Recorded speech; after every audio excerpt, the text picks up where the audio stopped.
Voilà, bonjour tout le monde, bienvenue à ce culte, le dernier culte du mois d'octobre 2021. Je vous invite à vous lever et on va prier ensemble pour commencer. Seigneur, merci beaucoup de nous réunir ici. On est venu pour te louer, pour t'adorer, pour aussi rencontrer nos frères et sœurs, pour apprendre. Seigneur, viens ici. Sois présent au milieu de nous, sois invité là. Et Seigneur, on aimerait te rencontrer, être transformé par toi aujourd'hui. Je te prie dans le nom de Jésus. Amen. Je passe sans tarder la parole à Rosalie. Voilà, merci beaucoup à notre équipe de louanges pour ces moments. Lorsque je réfléchissais à notre série de messages sur le thème de l'espérance, je pensais à 4 messages en particulier sur ce sujet. Alors j'ai déjà eu l'occasion d'en donner 3, par conséquent nous arrivons au 4e et dernier message de cette série. Mais avant d'en arriver là, on a eu l'occasion de parler du contenu de notre espérance, de voir aussi comment nourrir cette espérance, et de voir également comment vivre en fonction de cette espérance. Et puis ce matin, nous allons voir que la parole nous invite aussi à partager cette espérance. Et c'est dans cette perspective que j'aimerais vous inviter à lire un texte qui se trouve dans la première épître de Pierre, au chapitre 3, depuis le verset 8, jusqu'au verset 17.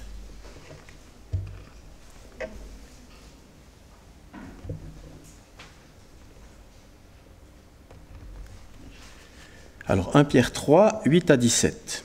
« Enfin, ayez tous la même pensée, les mêmes sentiments, soyez remplis d'amour fraternel, de compassion, d'humilité, ne rendez pas le mal pour le mal, ni insulte pour insulte, au contraire, bénissez, car c'est à cela que vous avez été appelés, afin d'hériter la bénédiction.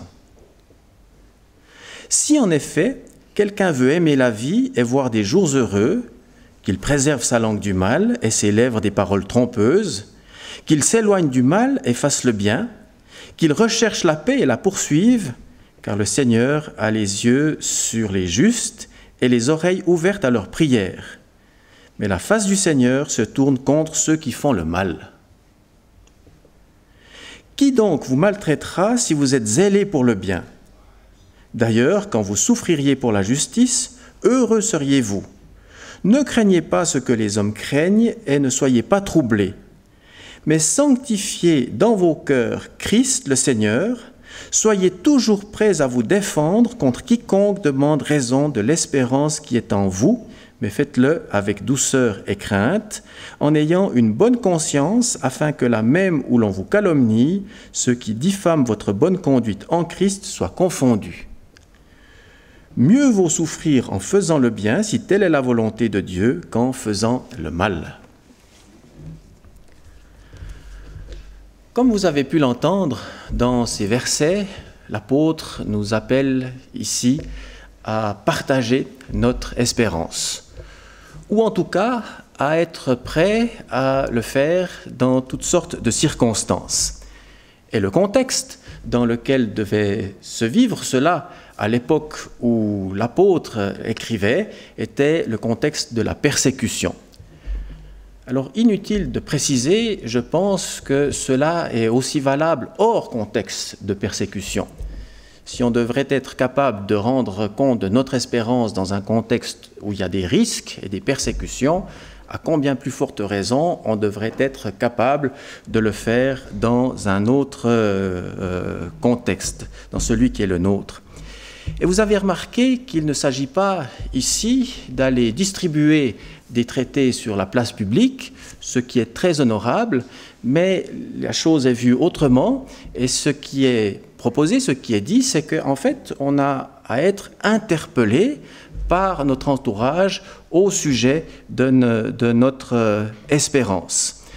Alors bien sûr, les gens qui peut-être nous interpellent ne le font pas exactement dans les termes qu'utilise ici l'apôtre. Ils vont peut-être pas nous demander littéralement « Quelle est ton espérance ? Explique-moi un peu cela ». Ils vont peut-être nous demander pourquoi est-ce que tu vas si régulièrement au culte le dimanche, ou bien pourquoi est-ce que tu tiens tellement à être honnête dans telle ou telle affaire. Et on doit être capable de pouvoir répondre à cela. Seulement, pour pouvoir répondre, il faudrait déjà qu'on commence par nous poser la question. Et je ne sais pas comment c'est pour vous, je peux vous dire comment c'est pour moi, mais c'est quand même assez rare qu'on me pose ce genre de questions. Alors en tant que pasteur, on a peut-être un petit avantage, parce que quand on dit « je suis pasteur », ça suscite un peu d'intérêt, mais je dirais, en dehors de cela, on ne nous saute pas dessus pour connaître, en fait, quelle est notre espérance. Mais ça pourrait changer.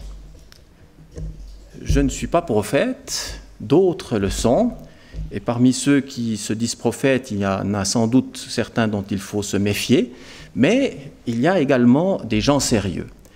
Et parmi ces gens sérieux, il y en a qui prévoient et qui voient venir, dans un futur pas lointain, des temps plus difficiles. Et des temps plus difficiles, notamment sur le plan économique. Et ces mêmes personnes nous disent que notre pays, la Suisse, pourrait être touché également. Alors c'est vrai qu'en Suisse, il y a toujours eu des problèmes de pauvreté, mais il faut aussi dire que par rapport aux crises, aux grandes crises qui touchent le monde, en général, on résiste assez bien. Mais il se pourrait quand même qu'à l'avenir, l'orage s'installe aussi à l'intérieur de nos frontières. Et si tel était bien le cas, il n'est pas impossible que les gens étant bousculés en ce qui concerne la vie dans le monde présent, commencent à s'intéresser un peu au monde qui est à venir. Et en tant que chrétien, on a quelque chose à dire à ce sujet-là, précisément parce que nous avons une espérance, et que cette espérance est, comme nous l'avons vu dans un message précédent, l'espérance du salut. L'espérance du salut sur le plan personnel, pour quiconque croit en Jésus, quiconque met sa foi en Jésus pour le pardon de ses péchés, à part au salut, mais aussi le salut sur le plan de la création tout entière, puisque les textes bibliques nous disent que cette création sera libérée de la servitude, de la corruption.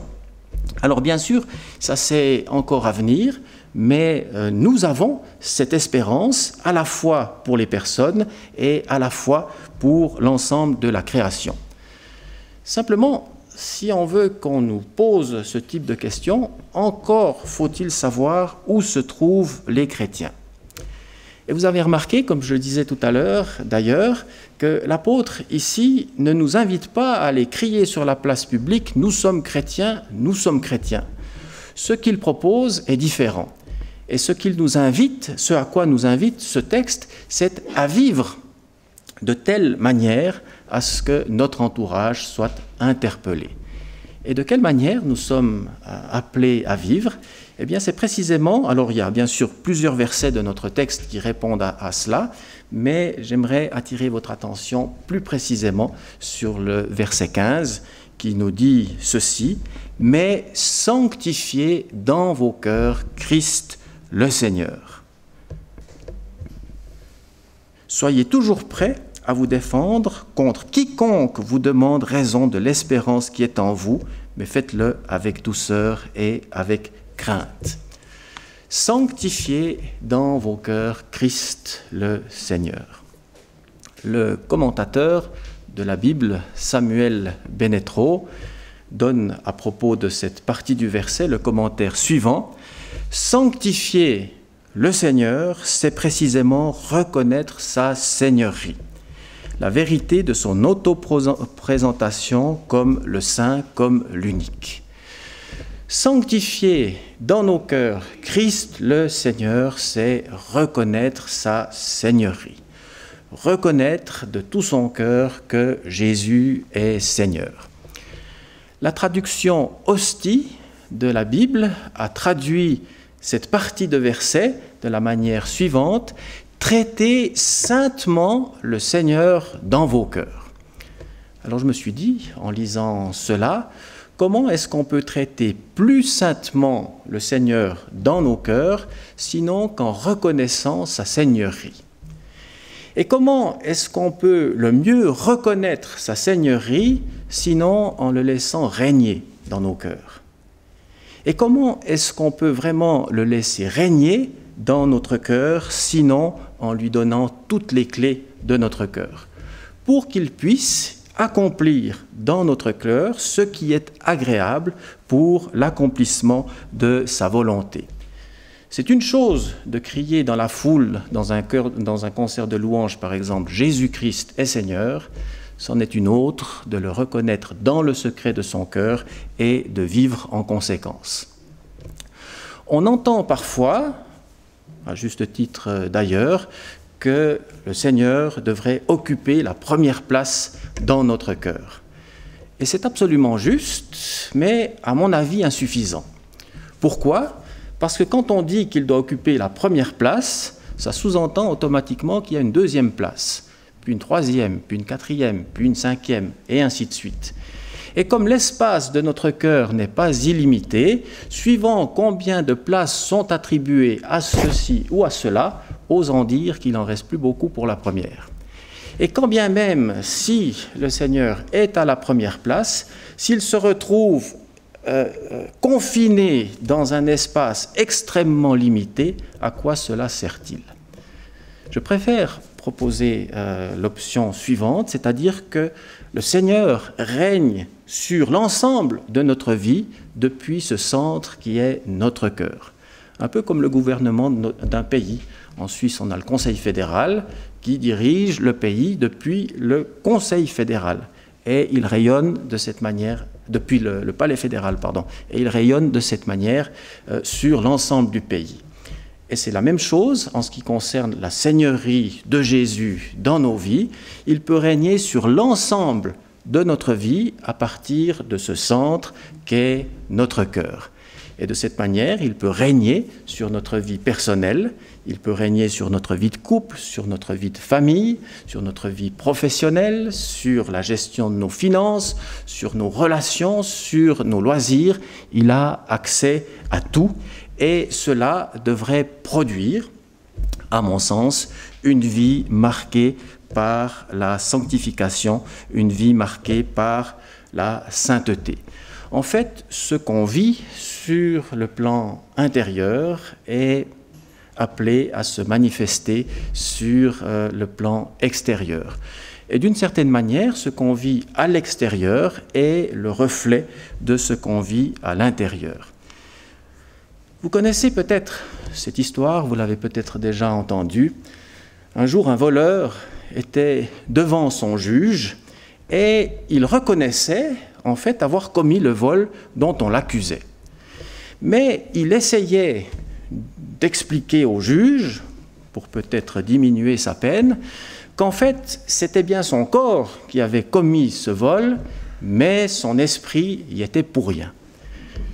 Le juge lui a répondu « Ne vous faites aucun souci, monsieur. On laissera votre esprit en prison, on laissera votre esprit en liberté et on ne mettra que votre corps en prison. » Par sa réponse, un peu ironique, le juge démontrait bien qu'il n'adhérait pas aux propos de l'accusé en question. Et que pour lui, en effet, ce qui s'était manifesté à l'extérieur, c'est-à-dire un méfait, un vol, était bien le résultat de ce qui se passait à l'intérieur.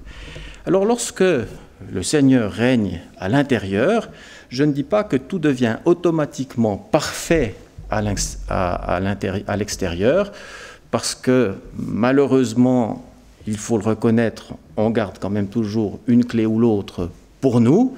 Avec le temps, on apprend bien sûr à en donner toujours plus. Tout n'est pas toujours parfait à l'extérieur, mais ça devrait au moins nous conduire dans un style de vie marqué par un progrès dans la sanctification. Et un style de vie marqué par la sanctification, marqué par la présence de Dieu, devrait interpeller notre entourage. Pas forcément d'ailleurs dans le sens d'une approbation. Et on le voit bien dans notre texte, puisque dans notre texte, ce que l'apôtre dit, c'est que, en fait, en vivant notre vie de croyant, on peut tout aussi bien se trouver avec notre entourage sur le terrain de la confrontation. Mais qu'on nous approuve ou qu'on ne nous approuve pas, on devrait, dans toutes circonstances, être capable de rendre compte de l'espérance qui est en nous. Et j'aimerais insister sur ce thème de l'espérance, sur ce terme de l'espérance, parce que je n'ai pas toujours l'impression que c'est ce qui est transmis dans le témoignage chrétien. Parfois, c'est un peu, voilà, quelque chose d'un peu rigide, des règles, des lois, puis on fait, puis si on fait, on est béni, ainsi de suite. Mais j'ai remarqué que l'apôtre Paul, dans sa défense personnelle de la foi, dans le livre des Actes des Apôtres, à 4 reprises revient sur le thème de l'espérance. Et il rattache ce terme d'espérance le plus souvent à l'espérance de la résurrection. Ce qui signifie que dans sa défense personnelle, la défense de sa foi, la défense de sa vie, la défense de son action, Paul liait cela à l'espérance. Si on lui demandait « Pourquoi tu vis ainsi ?», il pouvait dire « C'est parce que j'ai cette espérance de la résurrection, parce que j'ai cette espérance de la vie éternelle. » Et l'espérance devrait être une des notes dominantes de notre discours chrétien, de notre témoignage, lorsque nous sommes appelés à rendre compte de l'espérance qui est en nous. En tant que croyants en Jésus, nous devrions être des porteurs d'espérance. Alors pour terminer ce message et cette série de messages, j'aimerais le terminer par un petit texte que j'ai trouvé dans un commentaire biblique, un commentaire d'un théologien, d'un commentateur qui s'appelle Antoine Nouy, et il donne cette petite histoire que je voulais vous transmettre pour terminer. À propos de l'espérance, on raconte l'histoire de 4 bougies qui brûlaient lentement. La première dit « Je suis la paix et personne n'arrive à me maintenir allumé. Je crois bien que je vais m'éteindre. » Sa flamme diminua peu à peu et disparut. La seconde dit « Je suis la foi, mais le monde pense que je ne suis plus indispensable. » Et sitôt qu'elle eut fini de parler, une brise souffla et elle l'éteignit. La troisième bougie se plaignit aussi. « Je suis l'amour, mais je n'ai plus de force pour rester allumé. Les gens me laissent de côté et ne comprennent pas mon importance. » Et sans bruit, elle s'effaça à son tour. Un enfant vit les 3 bougies éteintes et dit « Pourquoi avez-vous cessé de brûler? Vous deviez rester allumé jusqu'à la fin. » C'est alors que la 4e bougie murmura « N'aie pas peur, tant que j'ai ma flamme, nous pourrons allumer les 3 autres. Je suis l'espérance. » Du moment que nous sommes habités de cette espérance, nous avons en quelque sorte l'essence, le carburant pour allumer tout ce qui est fait, la particularité de la vie chrétienne. Alors, pour terminer, j'aimerais dire ceci, que nous puissions, en tant que croyants, comme le demandait l'apôtre Paul pour les Éphésiens d'ailleurs, que nous puissions connaître la richesse de l'espérance qui s'attache à notre appel. Que ne nous négligions jamais de nourrir notre espérance par l'écriture, par l'action de l'esprit dans nos vies, que nous puissions vivre en fonction de cette espérance et que nous puissions également la partager pour la gloire de notre Seigneur. Amen. On va rester quelques instants dans le silence, et puis ensuite je laisserai Pascal, je terminerai par la prière, et puis ensuite c'est Pascal qui continuera en présidant la Sainte Seine, et puis la fin du culte. Mais d'abord, un moment de silence.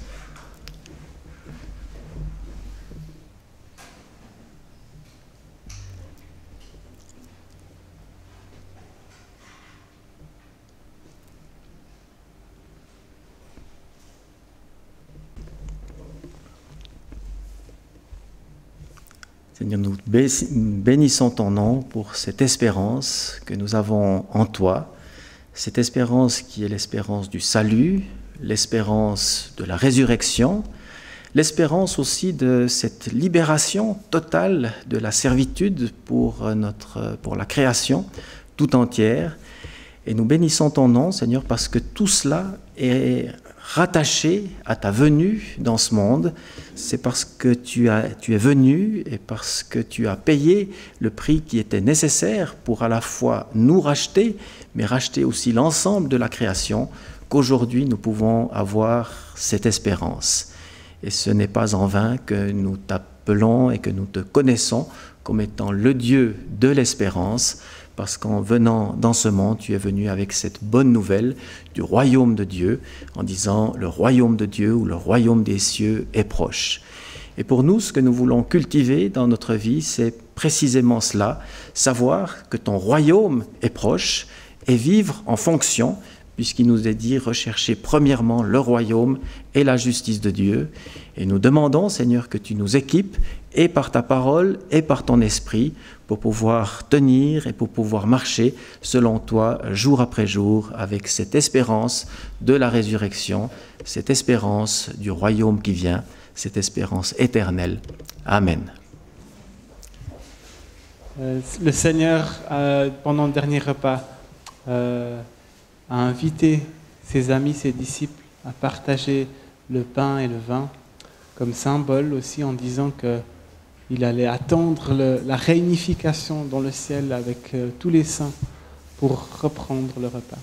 Et c'est pour ça qu'on aimerait se rappeler ça à chaque fois qu'on se réunit. Et je vous invite à encore un deuxième moment de silence aussi pour vous préparer à la Sainte Seine et aussi remettre ce moment dans les mains du Seigneur et aussi réfléchir, est-ce qu'il y a quelque chose qui vous empêche ou qui vous empêche de participer à ce repas. Seigneur, merci que tu as donné ton corps,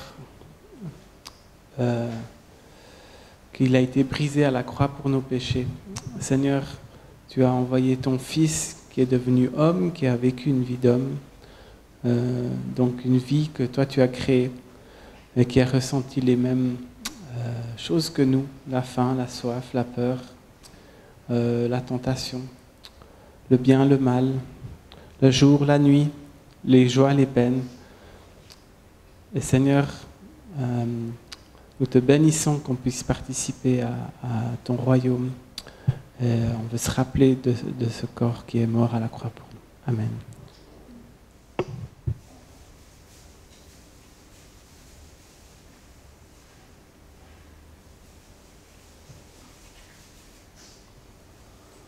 Seigneur, où un corps humain est brisé, il y a le sang qui coule.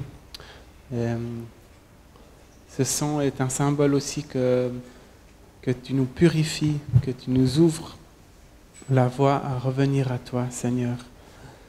Merci, Seigneur, pour ce sacrifice. Amen.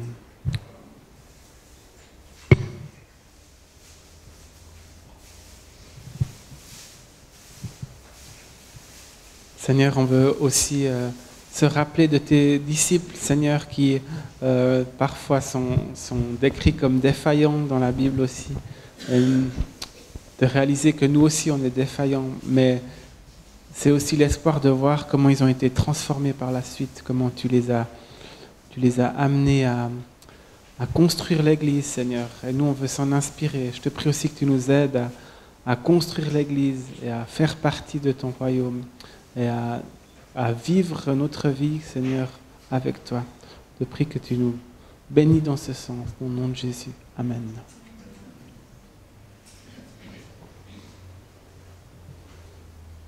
Voilà, nous arrivons au terme du premier culte. J'ai plusieurs annonces à vous transmettre. Je vais juste regarder mon billet virtuel, si je le retrouve. Voilà. Alors, nous avons plusieurs rencontres qui sont prévues. Une, il y a ce soir, c'est une prière pour Israël, qui aura par contre lieu en ligne, et pas physiquement ici, pour ce soir. Sinon, nous avons des réunions de prière prévues le mardi et le jeudi. Voilà. Et ensuite, il y a plusieurs annonces pour samedi prochain. C'est la dernière occasion de pouvoir voir ou inviter des gens pour voir la comédie musicale Georges Muller, qui aura lieu la dernière fois à Genève, Mérin. Il y a encore il y a encore des places. c'est ce qu'on m'a dit. Donc, si vous connaissez des gens dans la région là-bas, ou si vous ne l'avez pas vu, ou si vous avez envie de le revoir, c'est possible, profitez-en. S'il y a besoin de compléments sur de l'information, Rosalie elle est certainement à disposition pour ça. Ensuite, il y a plusieurs jeunes de notre église qui sont impliqués dans un spectacle, notamment Rachel, je crois, et Coraline. J'ai marqué stand-up, mais c'est parce que c'est juste...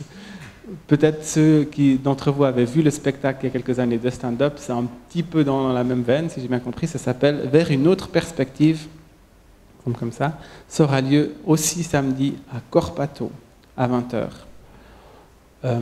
C'est un spectacle de danse et de musique. Et Rachel pourra vous informer plus si vous avez besoin d'autres infos. Est-ce que... Et plus de flyers. Voilà. Très bien. Et nos prochains cultes auront lieu dimanche prochain à 9h et à 10h30. Tu voulais dire quelque chose ?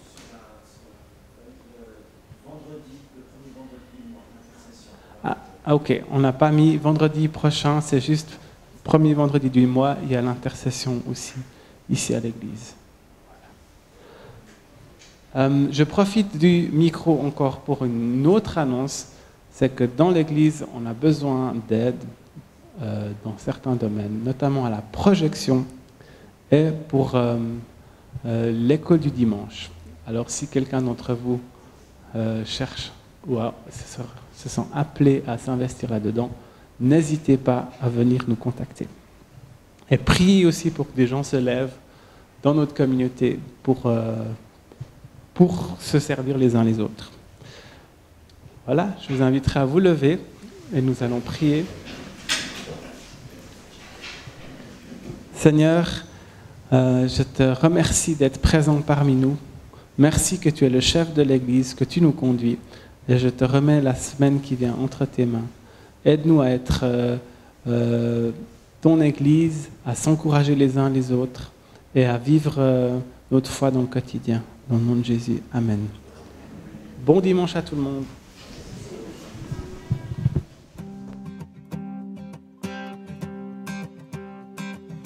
Quittant la gloire de ton ciel, tu es venu sur terre.